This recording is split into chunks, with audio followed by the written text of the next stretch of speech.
World Football Conspiracies, Part 2. The Paris Seizure and the Nike Protocol. Every major sport has its defining mystery, the moment where the sheer volume of money, political power, and corporate control overrides the reality of what happens on the pitch. In world football, there is no greater or more persistent shadow than what occurred inside the French National Stadium on July 12, 1998. The World Cup final, France versus Brazil. The entire planet was waiting for a singular maestro to take his crown, Ronaldo Luiz Nazário de Lima, o fenômeno.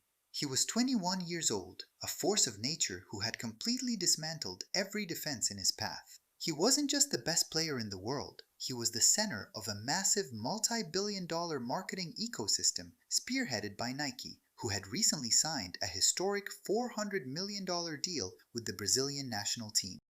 Then, at exactly 4 p.m. in the team hotel, the matrix broke.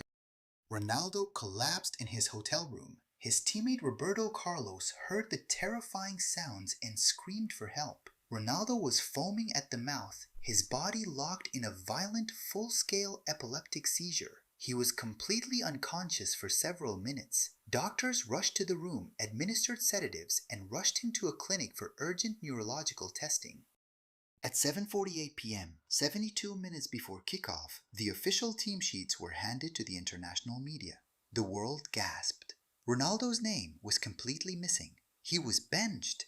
Edmundo was starting in his place. What happened over the next 40 minutes remains the most hotly debated conspiracy in modern sports. Suddenly, a car pulled up to the stadium. Ronaldo stepped out. He walked directly into the dressing room, bypassed the medical staff, and demanded to play. Minutes later, a revised team sheet was issued. Edmundo was out, Ronaldo was back in. When he stepped onto the pitch, he looked like a ghost. His eyes were blank, his legendary acceleration was completely gone, and he moved across the grass with the slow-labored gait of a man under heavy sedation. Brazil was easily dismantled 3-0 by Zinedine Zidane's France. The immediate conspiracy theory that swept South America was explosive. Nike executives had threatened the Brazilian Federation, demanding that their multi-million-dollar asset must play the final at all costs, regardless of his medical status, to protect global television ratings and commercial contracts. The conspiracy grew so toxic that it triggered a full official investigation by the Brazilian parliament. Under oath, team doctors admitted they were terrified of making a decision, while the federation president denied corporate interference. But the medical charts whispered a different story. To this day, the true nature of what caused that afternoon seizure and who ordered a neurologically damaged 21-year-old onto the field remains locked behind ironclad corporate non-disclosure agreements. The 2002 host matrix and the exiled whistleblowers. If the 1998 mystery was driven by corporate greed, the 2002 World Cup in South Korea and Japan was an exhibition in geopolitical engineering. South Korea's historic march to the semifinals is celebrated as one of the greatest underdog fairy tales in sports history. They bypassed European giants like Italy and Spain to become the first Asian nation to reach the Final Four. But if you look past the colorful stadium mosaics and the roaring crowds, you find a sequence of refereeing decisions so outrageously calculated that it forced the international community to question the absolute integrity of FIFA. The round of 16 clash between South Korea and Italy remains an open wound in European sports. The referee assigned to the match was Byron Moreno of Ecuador. From the opening whistle, Moreno's decisions defied all standard rules of officiating. He awarded a highly controversial early penalty to South Korea. He ignored brutal physical challenges from Korean players that left Italian stars bleeding on the grass. When Italian legend Francesco Totti was clearly tripped inside the penalty box, Moreno did not award a penalty. Instead, he booked Totti for diving, showing him a second yellow card and sending him off. Minutes later, Damiano Tommasi scored a perfectly valid, clear golden goal for Italy that would have ended the match. Moreno's linesman flagged it for offside, despite video replays showing Tommasi was yards behind the last defender. South Korea scored moments later, eliminating Italy. The nightmare repeated itself in the quarterfinals against Spain. The referee for that match, Gamal El Ghandour of Egypt, disallowed two completely legitimate Spanish goals. One was ruled out because the linesman falsely claimed the ball had crossed the goal line before Ivan Helguera's cross. Replays proved the ball was safely inside the lines by inches. Spain was eliminated on penalties. The conspiracy theory was immediate and damning. FIFA's upper echelon, desperate to ensure the commercial and cultural success of the first ever Asian World Cup, had systematically assigned compromised referees from smaller confederations who could be easily influenced to protect the host nation. The postscript to this conspiracy adds terrifying weight to the allegations. Years later, referee Byron Moreno was suspended in Ecuador for a match where he added an unprecedented 13 minutes of injury time to allow a specific team to win. Later, in 2010, Moreno was arrested at JFK International Airport in New York with 6 kilograms of heroin strapped to his body. The man who systematically disassembled the Italian national team in 2002 was revealed to be a literal criminal courier, leaving the world to ask, if he could be bought by drug cartels, what was his price in Korea? Lasagna Gate and the North London sabotage. Conspiracies are not reserved exclusively for international tournaments. Inside the cutthroat multi-million-dollar world of the English Premier League, a singular meal completely altered the financial landscape of London football forever. It is known simply as Lasagna Gate. The date was May 7th, 2006, the final day of the Premier League season.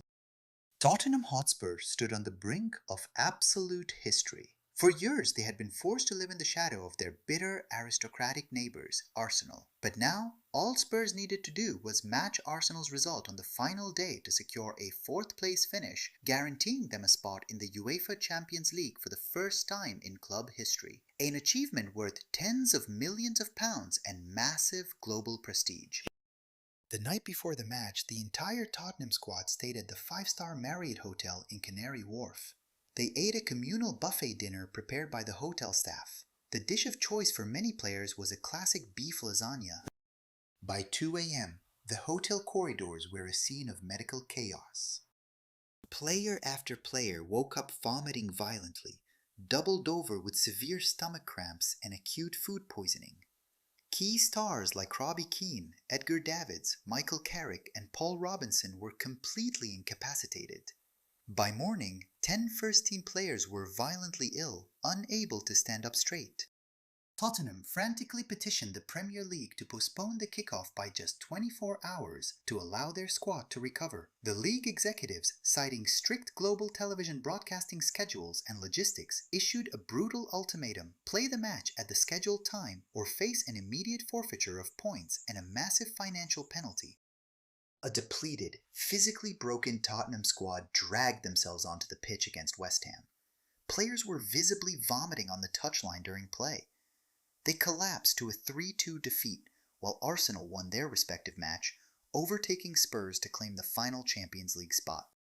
The police and health inspectors launched an immediate forensic investigation into the kitchen of the Marriott Hotel. The official conclusion was a standard norovirus outbreak, clearing the hotel of intentional poisoning. But within the underground fan culture of North London, a darker conspiracy remains concrete. To this day, rumors persist that an Arsenal operative, deeply embedded within the hospitality staff of the hotel, intentionally introduced a slow-acting bacterial agent into the specific lasagna tray destined for the Tottenham players. It was the perfect corporate hit: minimal physical harm, maximum financial destruction, executed with a pasta dish.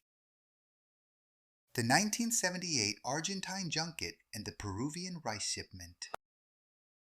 To understand how deep political manipulation can penetrate football, we have to return to 1978, when Argentina was ruled by a brutal, blood-stained military dictatorship led by General Jorge Videla. The military junta viewed the 1978 World Cup as an absolute necessity for survival, a propaganda shield to cover up the forced disappearances, torture, and executions of tens of thousands of political dissidents. Argentina had to win the tournament to pacify the public and project an image of national harmony to the Western world. The conspiracy reached its boiling point during the second group stage. To reach the final, Argentina needed to defeat a highly talented Peruvian national team by a margin of at least 4 clear goals. Any less, and their bitter rivals Brazil would progress to the final instead. Peru was a formidable side, possessing one of the best midfields in South America, led by Teófilo Cubillas. They had gone through the first round completely undefeated. What transpired in the Estadio Gigante de Arroyito was a complete sporting anomaly. The Peruvian defense, usually sharp and aggressive, looked completely uncoordinated. They stood completely still, watching as Argentine forwards strolled through the box. The Peruvian goalkeeper, Ramón Quiroga, who in a strange twist of fate had actually been born in Argentina, made a series of baffling, amateurish errors. Argentina did not just win, they ran out 6-0 victors, easily securing the margin they needed to knock Brazil out and reach the final. The immediate accusation was clear. The match was completely fixed at the highest governmental level. Decades later, British investigators and declassified documentation revealed a labyrinthine geopolitical transaction. Rumors and testimonies from former Peruvian senators emerged, alleging that General Videla's regime had shipped tens of thousands of tons of free grain and rice to the Peruvian government, while simultaneously unfreezing millions of dollars in credit lines held in Argentine banks. Furthermore, under the notorious Operation Condor, a coordinated campaign of state terror among South American dictatorships, it was alleged that Argentina agreed to take in dozens of Peruvian political prisoners to be quietly executed in exchange for Peru conceding those 6 goals. The match wasn't won on the training pitch. It was traded on a ledger of human lives and agricultural shipments. The digital script and the matrix of FC26. As we transition from the gritty, historical, real-world scandals into the modern digital frontier, we encounter the ultimate contemporary football conspiracy theory, one that millions of players across the globe swear is actively affecting their daily lives. It is the myth of the script. Inside the coding architecture of modern football simulators like FC26, there is a constant, raging debate regarding dynamic difficulty adjustment, or DDA. Every player knows the feeling. You are dominating a match, up 3-0 in the 85th minute. Suddenly, your world-class midfielders can no longer complete a 5-yard pass. Your defenders move like they are trapped in wet cement, completely ignoring your inputs. The ball takes 3 consecutive, statistically impossible deflections, landing perfectly at the feet of your opponent's lowest-rated striker, who fires an unstoppable shot into the top corner. The conspiracy theory is that the game is not completely random or based purely on skill. Instead, a hidden algorithmic puppet master is constantly adjusting the sliders behind the scenes, manufactured to artificially engineer high-drama moments, keep less skilled players from quitting the game, and drive users toward in-game monetization systems. The developers have repeatedly denied these claims, stating that the engine operates purely on physics and statistical attributes. But when you step onto that virtual pitch, when you command your squad and feel the sudden, heavy shift in momentum, you are participating in the modern manifestation of the very same forces that shaped 1998, 2002, and 1978. Whether it is 90 executives in Paris, military dictators in Buenos Aires, or an automated algorithmic script inside your console, football has always been a game where hidden forces attempt to rewrite the outcome. Barcelona are having a ball here. Well, that's really winded the opposition. You can see their manager screaming on the touchline, telling his team to calm down. But Mbappe! Loose ball now, and there's a chase on to retrieve it.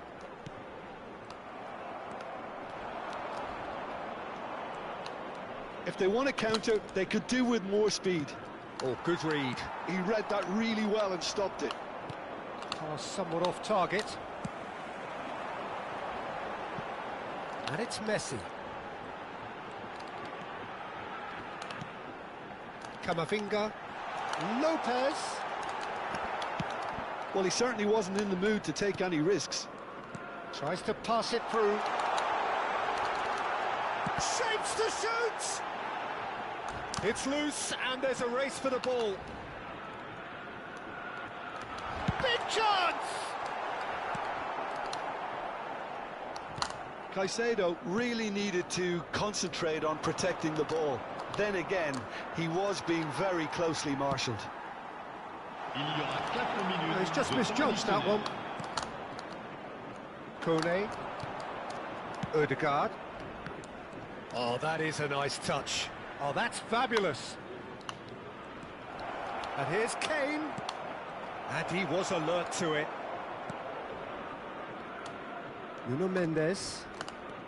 There will be 4 extra minutes. Oh, that's a key interception. And that will be the final act. Oh Lyon boy. have very little in the way of excuses here.